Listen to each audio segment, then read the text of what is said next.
Welcome to Yoga Biz Studio, a bi-weekly broadcast of 10 to 30 minutes in length, hosted by me, Keeley Mitchell, the owner of Z Living, and my colleague. Carla Wilson, owner of Wilson Media Services. On each episode, we share business, legal, and marketing insights for yoga studio owners and independent yoga teachers.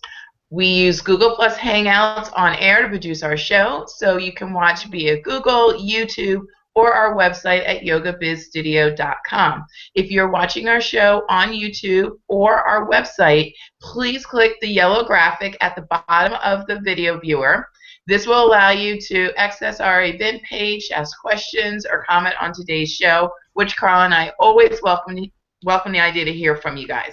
So today we have a special guest on our show, and Carla, I'm going to hand it over to you to introduce our great guest. Excellent. Yes, thanks, Keeley. You're right. You know, we love having guests on the show, and especially those that can provide extra expertise to our audience. So recently I met our guest Andrew Wicklander when he was in Philly for our Namaste Yoga Festival in April. So without further ado, please welcome Andrew Wicklander of Tula Software. Hey, Welcome, Carla. Andrew. Welcome. Hi. Thank you for having me. You're welcome. Thanks for being here. Why don't you take a few moments and tell us about your background and, you know, the foundation of Tula, and then, of course, we'll jump into some deeper questions. Okay, sure. So I guess the quick story is back in 2006, I opened up a company that was a software company, and we built custom software for people. And then in 2011, my wife opened up a yoga studio in Chicago. And when she opened up her yoga studio, just as part of trying to help out and be a supportive husband and all that kind of stuff, I was looking around at different software options that were available that would help her run the studio. And I was like super, super surprised that there was not anything that existed like specifically for yoga studios. Like it didn't make sense to me. And so the more that we looked into things, the more I felt like the things that were available for her were just like not as good of tools as they should be for her and for what she needed for her business. And so I was like, okay, we're going to build you something.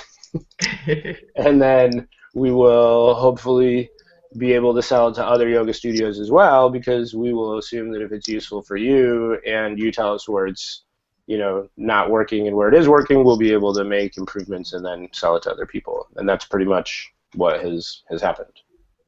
All right, great. Andrew, thank you so much for joining Carla and me today. I think it was literally about a year ago when Carla and I started talking about having you on our show. Right. So I'm so happy to finally see this idea come to fruition and have you here.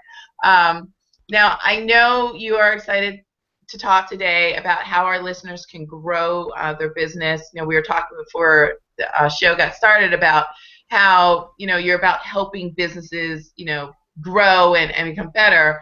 But I know there's a few questions out there that I need to ask, because I know our listeners are already asking them in their heads. So Sure. I'm going to clear the air. We're going to get it out the way, and then we can backtrack. So I know they want to know what distinguishes Tula from MindBody. I mean, you guys are the two main competitors out there that most yoga studio owners are like going between. And then why should yoga business owners use your software over MindBody? Right. Okay. So the first thing, I'm gonna answer your second question first, and then Okay. I'll answer your first question, if that's okay. That's fine. The first thing I say to people is you should use software to help you run your business.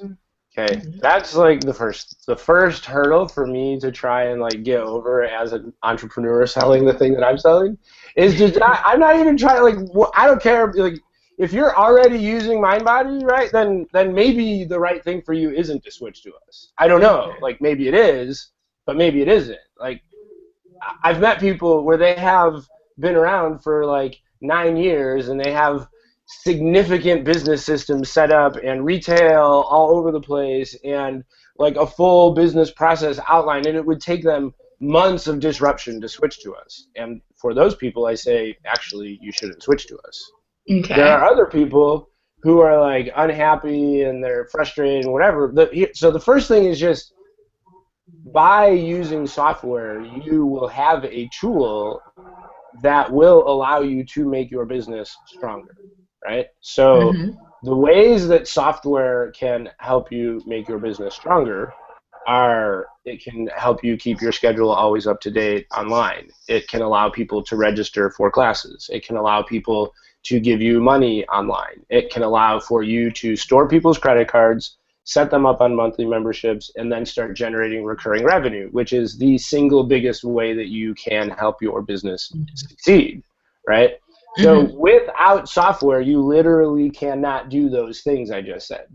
You can't store credit cards on file and charge them on the same day every month. You can't keep your schedule always up to date, right? If there's a last minute sub change, that won't be on there. So that's the first thing, and that's like the sort of more of the second question you asked. So then the first thing you said is, how are we different than MindBody, right? Which is a question that I probably answer somewhere between like 18 and 32 times a day, right? And like my joking around response to it is, it's like, how is a leftover Thanksgiving turkey sandwich different than a Subway turkey sandwich? Like, they're both turkey sandwiches, right? So what it means is how do we go about executing on those things that I talked about before, right? And what that comes down to is design, and it comes down to user experience, and it comes down to how does it feel to use the software both for you and for your students, right? So probably the single biggest reason why we ended up building our own piece of software is because I thought it was absolutely 100% wrong, terrible, poor design, bad user experience to require the students of a yoga studio to sign up with some other software company just to give the studio that they go to money. Like, amen. Me, as the person who is married to the woman who opened a yoga studio, I was like angry about that because what it is it's an indication of the software company putting themselves ahead of their customers, right? And I hate that. And so what we did is we made it so the ways in which we're different are the way in which we empathize for the different people involved in the different processes of your business. So a student can give our customers money by literally going to a form and filling out that form, and then they're done. We take care of all the engineering on the back end to do lookups based on email addresses to see if they're already in the studio or not, notify people accordingly, that kind of thing. So it comes down to ease of use, better design, and frankly also limiting our features. Like, we have a ton of features, but you know what we don't have? Like the ability to track your belt colors, because we also serve karate studios, right?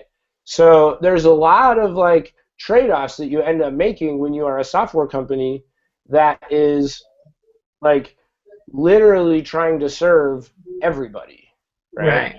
And like MindBody came out with their like SEC filing, like the kind of company that they are is they lose $2 million every single month growing their business, trying to grow their business exponentially. And like we try to run our business profitably because otherwise like I can't pay my mortgage. Right. Like, so we're just wildly different types of businesses. We are like, if you want to come up with a good comparison, like what an independent yoga studio is to Core Power, like we are to MindBody. They're both yoga studios, right? Like, so it's that kind of a thing, Okay. Very cool. Very cool. Yeah. I'm just going to break in here and just remind our audience that if you have landed at our Google event page, feel free to enter any questions or comments. The Q&A panel is just below the video viewer on our page, and we would be very happy to pass along your questions to Andrew. I'm going to move on to the question that I had for you, Andrew, and that is when you say in your marketing that your product is powerful, easy to use, and can help studios build their businesses, how exactly can a studio build their business by using software other than keeping the registrations and check-ins organized? Oh, gosh. So, I mean, there's a lot of ways, but probably, I mean, the keeping check-ins organized is probably the, like, I mean, that's nice to keep track of stuff, but that's probably not the way in which it helps your strengthen your business, right? Like, the best way that you can strengthen your business, and by the way, this applies to independent yoga instructors just as much as it applies to yoga studios. Really? Okay. Yeah, so recurring revenue. Like, recurring revenue, that's the thing. Like, if you mentioned that you have a lot of yoga instructors that watch this, so I will, for a moment, talk less about yoga studios and more about yoga instructors. So Perfect. if you are an independent yoga instructor, right, you have let's say you're teaching at 2 studios, maybe 3 studios, but you're not teaching full-time quite as much as you want, right?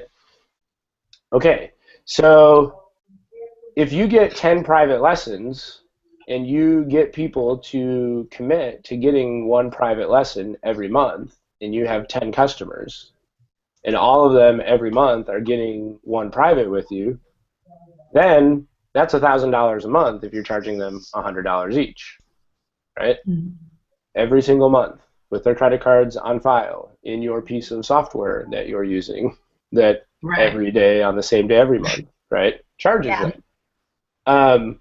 But that's not nothing. Like, here's the thing. Like, okay, as consumers, as people who are buying things, like, we're busy. We have things that we're doing. We are, like, okay, like, not everybody is thinking about you, their yoga instructor, all of the time. They're thinking about themselves. Right? Really? They're not. Bummer.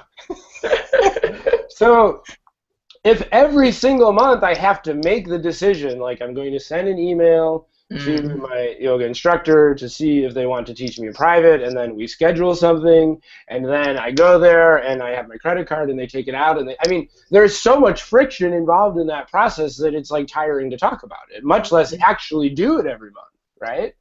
So on the other hand, oh, Keeley, like, I had a great class. Oh, you teach privates? Awesome. Oh, yeah, let's do 1 private. Oh, Andrew, do you want to do the same time every month? We can make it like a regular thing. I've got your credit card. Oh, now I make a decision 1 time. I'm only making 1 decision. Yeah. I might be doing yoga every single month. How many times did I make a decision to do yoga every month? 1 time. Right? And so that's the thing, right? And then over time, and by the way, this is, like, you're not being a greedy yoga instructor by doing this. Like, this is beneficial for the student who is doing this. They're not, like, unintelligent people. If they didn't get $100 worth of value out of it, then they wouldn't do it, right? Like, they're doing it because they want to do it. So, but I don't feel like most yoga instructors look at themselves as small businesses, frankly. No.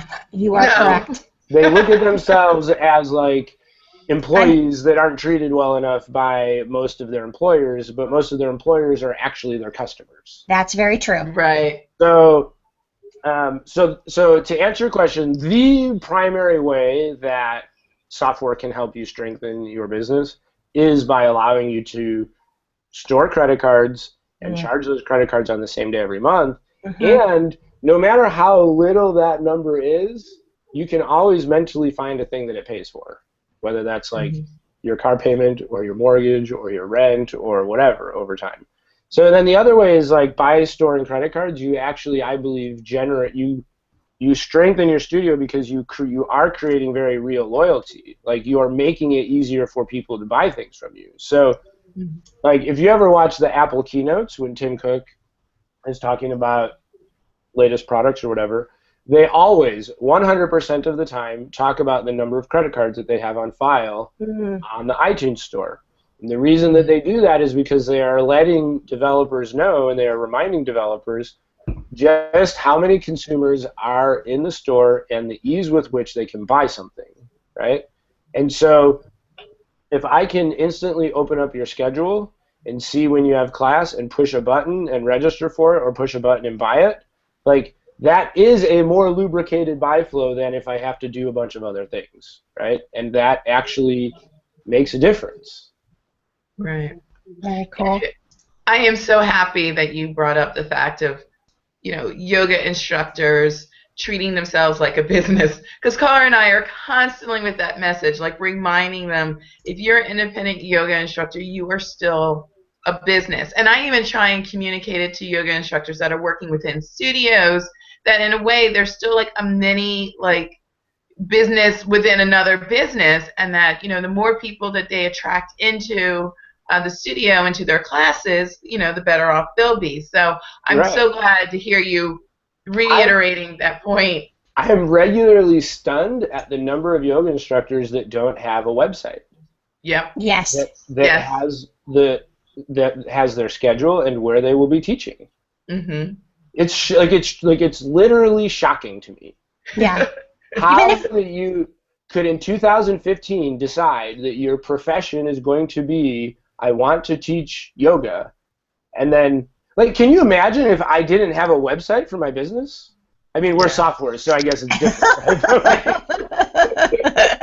That would be a whole big issue. Yeah, that would be a big issue. You know what I mean? It's just like a restaurant. You would everybody expects every business to have a website, right? Yes. And if they don't have a website, then it's like, well, what, what's wrong with them? Right, right. So. Yeah, I try and explain that to my but here's clients. the thing. This has cascading problems. Okay, So when you don't realize you're a business, then you forget that you're going to have expenses. Right. Talking about software.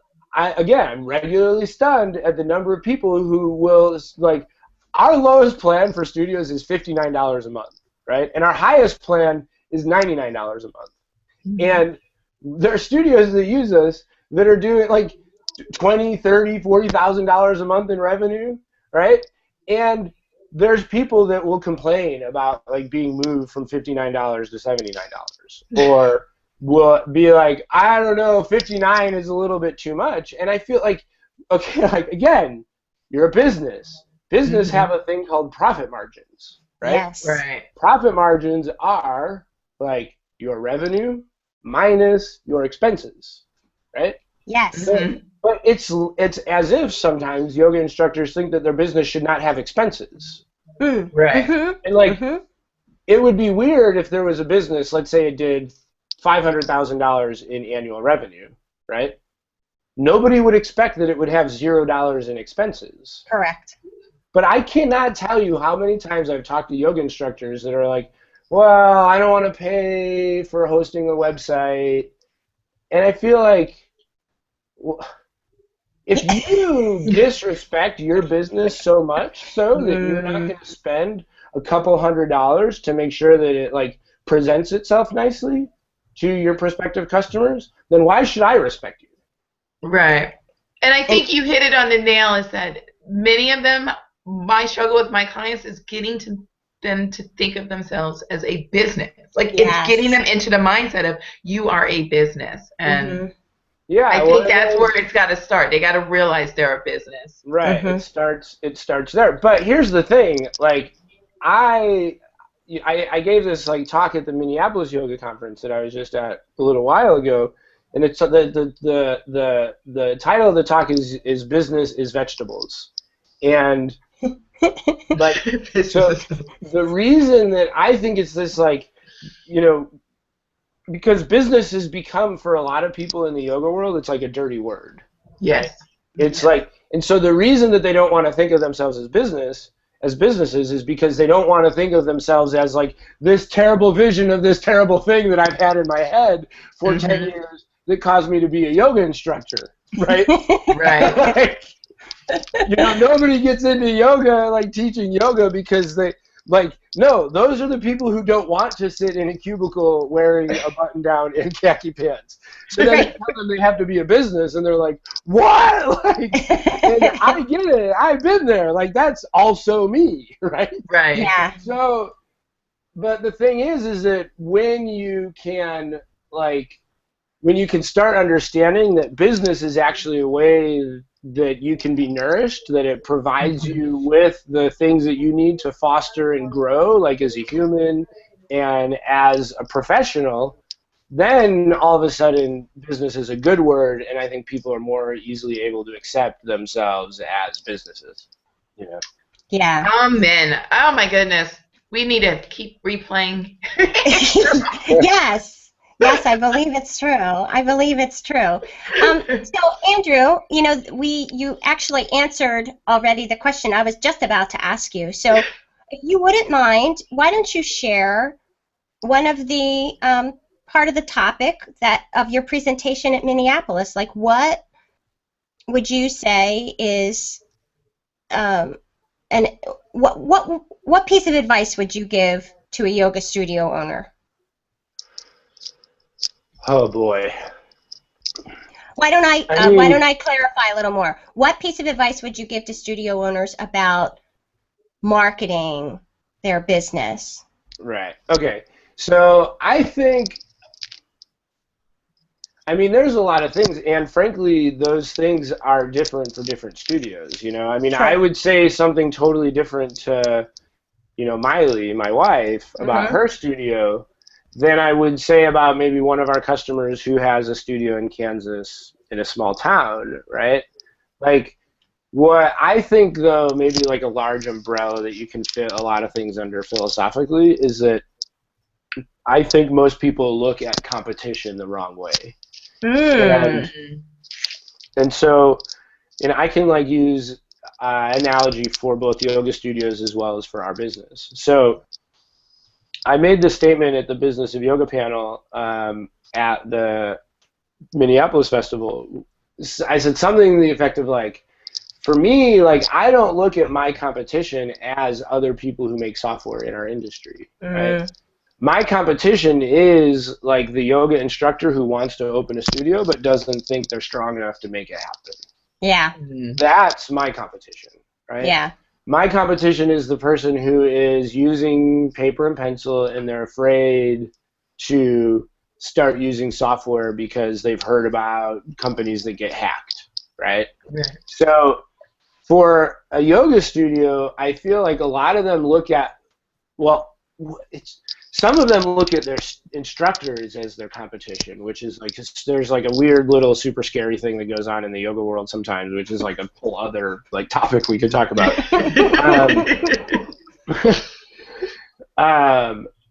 But most of them look at like, you know, the studio down the street as their competition, or the studios that are running Groupons as their competition, or whatever, when in reality, you know, my joke is like, a can of beer and a bag of potato chips is your competition, right? Yeah. Like, people not coming to do yoga is your competition. And so what I feel, so how that relates to marketing, though, is, you know, I think there's like 20 million people in the United States that practice yoga regularly. So that means there's hundreds of millions of people in the United States that don't practice yoga regularly. So if you are a business owner and you're trying to think about how can I introduce more people to like this thing that I do, right? Going after those people who are not doing yoga is a very good strategy, in my opinion, because you want to make yourself accessible and easy for people to try out. Like, it's weird, like, people are a lot of times scared to give yoga a try. And it seems weird now for me knowing, like, you know, knowing what I know about it. But I never did yoga until my wife opened her studio, right? And I think about that, like all of the ways that yoga has benefited me in my life, it's almost like overwhelming to think about. Like, it's, oh, my beads are apparently bouncing on the microphone. My apologies. No worries. So I just think, like, so thinking about competition differently, and I'm sorry, I totally like lost my train of thought on what I was. When my bouncing beads started getting in the way. It happens to the best of us. It happens to the best of us on the live show. No worries, no worries. And I was typing. I'm sorry. I'm thinking of all the things that have like happened with Cara and I when we've been live. So don't worry. Sure. Yeah, you know what? We're all good right now. Mercury's in retrograde, and I think we're making very good progress considering Mercury's in retrograde. The fact we went live when we were supposed to, and all the tech has like worked seamlessly. I think it's really important. That's funny. All good. So no, I really do think though that like okay, so I've been told that some people want to know about actual tactics more than people say. Okay, so here's a very good tactic that's worked for a number of studios that I know, including my wife's and some of our customers. Yay! Share. So there's this thing called wooden nickels, and they're like little, like they look like almost little poker chips, you know, but they're little wooden chips. And people will make like first visit free pass on them, right? And then you can leave a little bowl of these wooden nickels in coffee shops around your studio, at restaurants or whatever that the places that allow people to put little flyers and posters, maybe a hair salon, that kind of stuff, right? But what's cool about them is because they're a little bit different and there's something that you like when they're in your pocket, it's not something you want to throw away, right? Right. So it'll stay with the person for a little while. And then when they do eventually come and turn it in, now you get your wooden nickel back. And so you get to then use it again. So you don't have to you can buy a few hundred of these. You send them out into the world, and then over time they come back, and then you get them back and you can send them back out again. And that's been a really, really good way for a bunch of studios I talked to like gently introduce people to yoga. Because, so what I'm remembering I was talking about is like, before Miley opened her studio, I didn't do yoga, and I think like I don't know if I would have ever started doing yoga if she hadn't opened her studio. I mean, maybe I would have, I don't know. But like it's I enjoy it so much now, and it's such a meaningful part of like everything that I do. Like I just think that people don't generally put in enough effort towards really like bringing down the angle on the on-ramp of yoga, It's like it's still like a really big hurdle for a lot of people. And like including, by the way, like, okay, if someone could make a nice pair of men's yoga pants, honestly, like let me know. But it's like up to that level of detail, right? Like it's totally like it's funny, but also guess what? Like it's needed. When you're uncomfortable doing yoga for the first time that you've tried doing yoga, like then you don't come back. Like I mean, I was hearing somebody give a talk about talking about why men don't stick at yoga, right? Can I be like slightly crass on this show? I know it's like 9 a.m. on a Thursday morning. Rock on. You can put some snark here if you need it. People who make pants for men, like we have testicles, like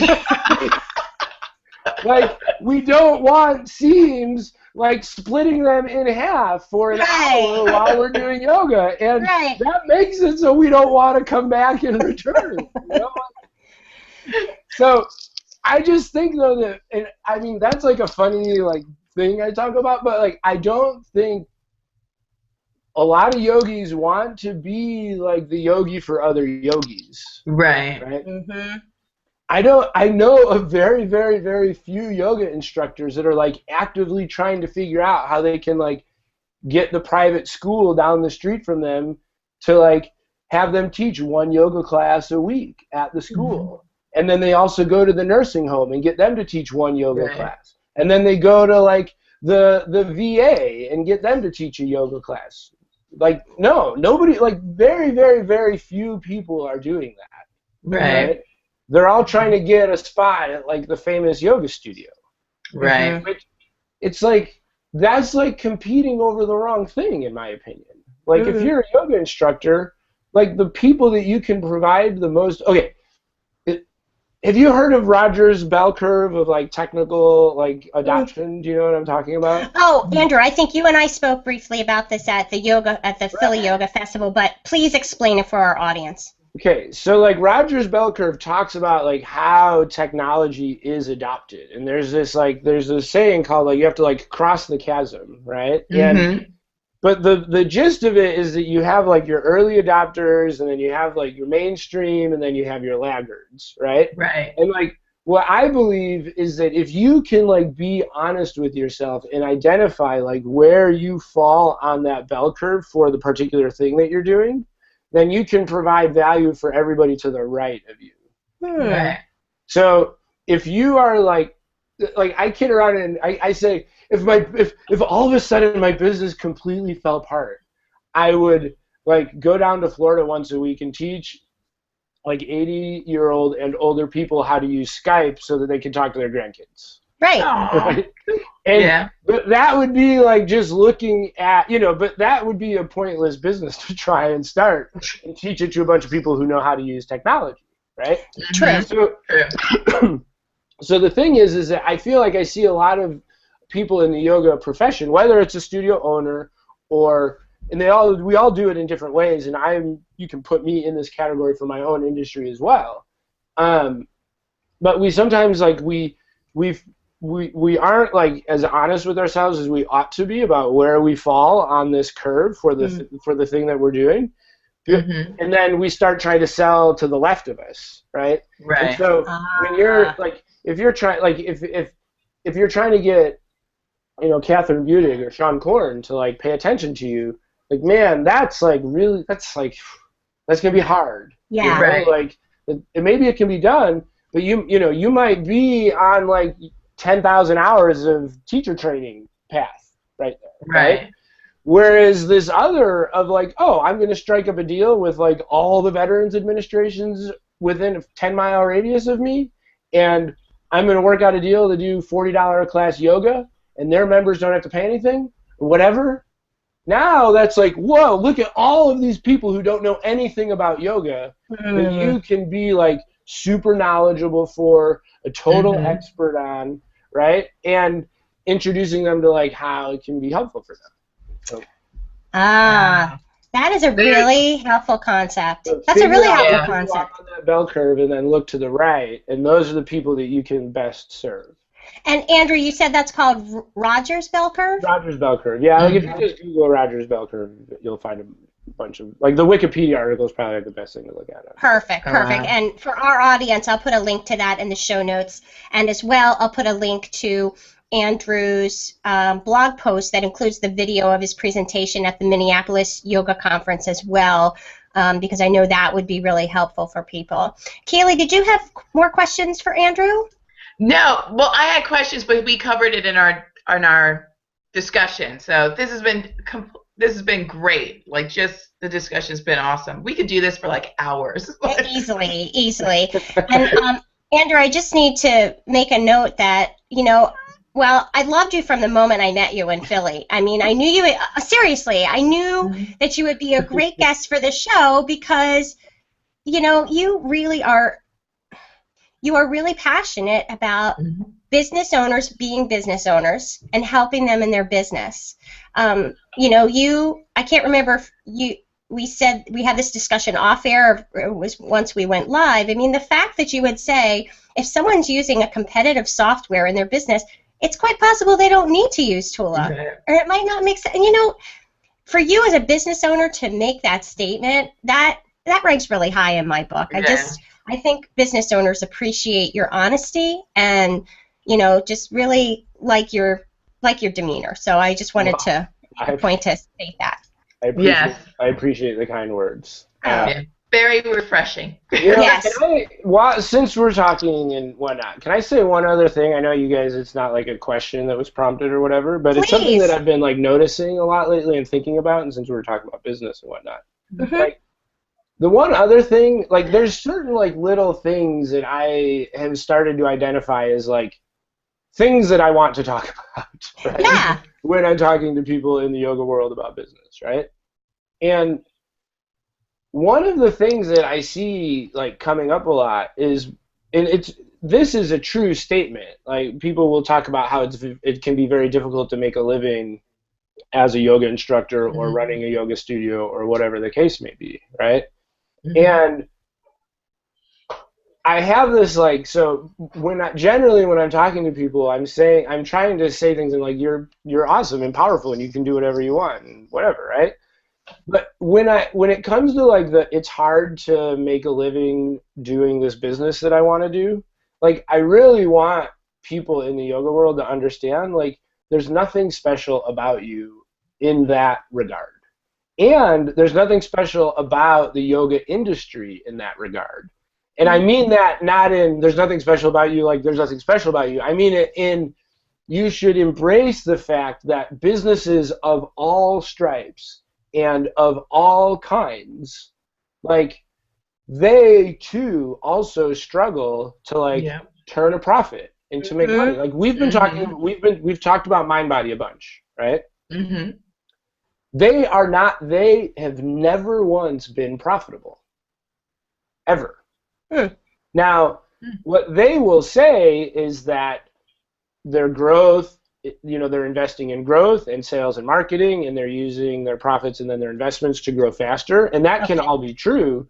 But the fact of the matter is, if they could do that and be profitable, that's what they would be doing. Right?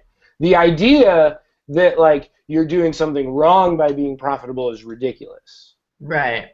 So, but why I wanted to mention this though is that I have started to notice that people in the yoga industry, they think that business is easy for every other person that's in business and every other industry, and it's just the yoga industry that it's hard. And it's just hard to make money in the yoga industry. And that is just factually not the case. It's not true. People who make websites for a living, they struggle to find customers and make a good living. People who... Now, there are differences in, like, if you're an independent freelance website maker, you're probably going to struggle in a different way than a yoga instructor trying to build their yoga instructor business. That's, like, the nature of the business, right? But for people who are, like, trying to build a company, trying to build a business, trying to, like, be profitable, doing the thing they want to do, that is literally hard for everybody trying to do it. Like, all businesses, like, half of businesses fail in the first year of all businesses, not of yoga businesses. Right. Oh, no, that's very true. Very true. So just like I think though that like I think people get needlessly frustrated when they think that it's extra hard in the yoga world when it's not. It's just that's how business is. It's hard. Right. Like it's hard. It is. It is. I appreciate you sharing that because we need that reminder, and I think as business owners, we just get so down in the weeds sometimes that that's all we think we see is just the hard part about it. So but that's the flip side of that is the opportunity, right? Correct. That's like that's the thing. Like if it was easy, there wouldn't be opportunity and reward on the other side of it. It would just be an easy thing that everybody can do. Exactly. Very true. Very true. Right. Well, Andrew, is there anything else that you'd like to share with the audience before we wrap up? I mean, anything you guys have questions for, I'm happy to chat. I mean, I'm like just happy that you felt like having a chat with me. So. Yeah, well, we appreciate that. I've been monitoring our Q&A panel. We haven't had any questions come up live anyway, but for those of you that might be watching this show after the fact, remember that you can navigate to our Google event page, and to do that you click the little yellow graphic at the bottom of the video viewer, and you can enter your question or comment in the Q&A panel, and even after this video is archived on YouTube and our website, we can respond to those questions. So feel free that if you said, oh gosh, I wasn't able to watch the show live and I had this question for Andrew, please feel free to post that in our Q&A panel and we will get the answer for you. Keeley, where are we? Oh, there we are. Sorry. Go ahead, Keeley. Well, Andrew, thank you so much for joining us. To our viewers, join us again for our next episode, which will be Thursday, June 4th at 10 a.m. We'll discuss the concepts that you can take from your yoga practice to help you run your business. So we might just continue this discussion that Andrew has gotten us on. Like, great advice, Andrew, on so many tips on running your business and different ways to think about it. So I really appreciate that. We might steal a little and incorporate that into our next episode. Take anything you want. Oh, very sweet, very sweet. And our viewers, if you have any ideas for the show, any questions, please feel free to email Carla and I. We definitely do take suggestions from our viewers. You can email us at yogabizstudio@gmail.com. You can visit the website at yogabizstudio.com, and you can always find us on the social networks of Facebook and Twitter under the handle Yoga Biz Studio. Excellent. Thanks, Keeley. And again, special thanks to Andrew for being here. We really appreciate having you on the show. And we'll have to have you back because I'm certain we could find some other topics for you to chat with us about. Thank you again. I'd be happy to come anytime. And if any of your people want to ask me any questions, they can always email me at andrew@tulasoftware.com. Very good. Awesome. Yes. I'll put a link to Andrew's contact information in our show notes as well for everyone. So thank you so much to our audience for joining us today. Our Yoga Biz Studio show is brought to you bi-weekly by my colleague Keeley Mitchell of Z Living and by me, Carla Wilson of Wilson Media Services. So until our next episode, everyone, namaste. Namaste.